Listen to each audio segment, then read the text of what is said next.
গরম গরম ভাতের সাথে খাসি মাংসের লাল ঝোল, জাস্ট ফাটাফাটি একটা কম্বিনেশন। তাহলে আজ খাসি মাংসের রেসিপিটাই শেয়ার করা যাক। প্রথমে খাসি মাংসটা ভালোভাবে ধুয়ে 2 চামচ নুন, 1 চামচ হলুদ গুঁড়ো, 1 চামচ লঙ্কার গুঁড়ো, 4 টেবিল স্পুন সর্ষের তেল, আর সাথে একটা পেঁয়াজকে বড় বড় করে কুচিয়ে সেটাকে আমি একটু হাত দিয়ে স্ম্যাশ করে দিয়ে দেবো। এবার সবটা কিন্তু বেশ ভালো করে মাখতে হবে। হ্যাঁ, আমি যে কোয়ান্টিটিগুলো বলছি সেটা 700 গ্রাম মাংসের জন্য বলছি। আপনারা কতটা মাংস নিয়েছেন সেইটা অনুযায়ী কিন্তু এই উপকরণগুলো ব্যবহার করবেন। ভালোভাবে মেখে আধ ঘন্টা ঢেকে রেখেছিলাম। এইবার কড়াইতে সর্ষের তেল দিয়ে বড় বড় করে কেটে রাখা আলুগুলোকে হাফ চামচের মতো নুন দিয়ে হাই ফ্লেমে ভাজবো। প্রথমেই বলে রাখি, আজকে রান্না কিন্তু প্রেসার কুকারে হবে, তাই আলুটাকে কিন্তু এক্ষুনি নরম করে ফেললে হবে না।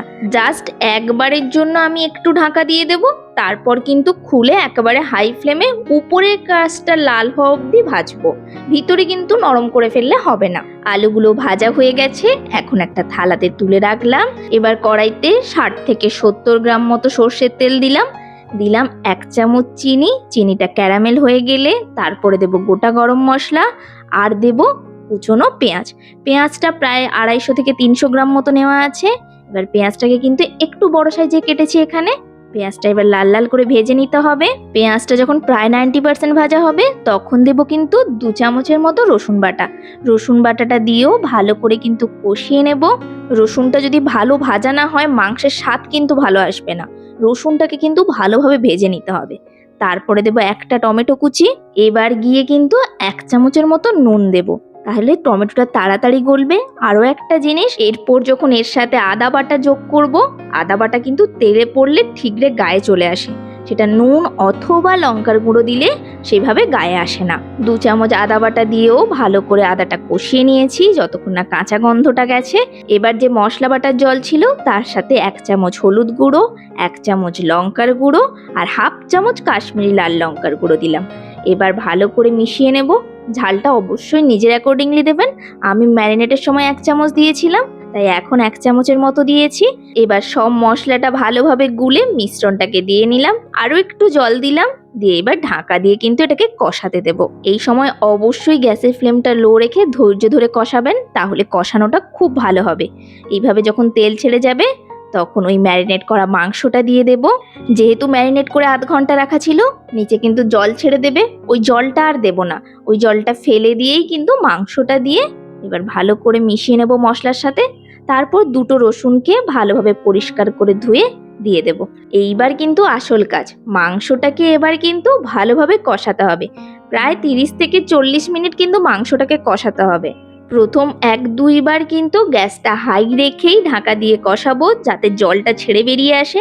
তারপর গ্যাসের ফ্লেমটা মিডিয়াম টু লো করে ঢাকা দিয়েই কিন্তু মাংসটা কষাতে হবে।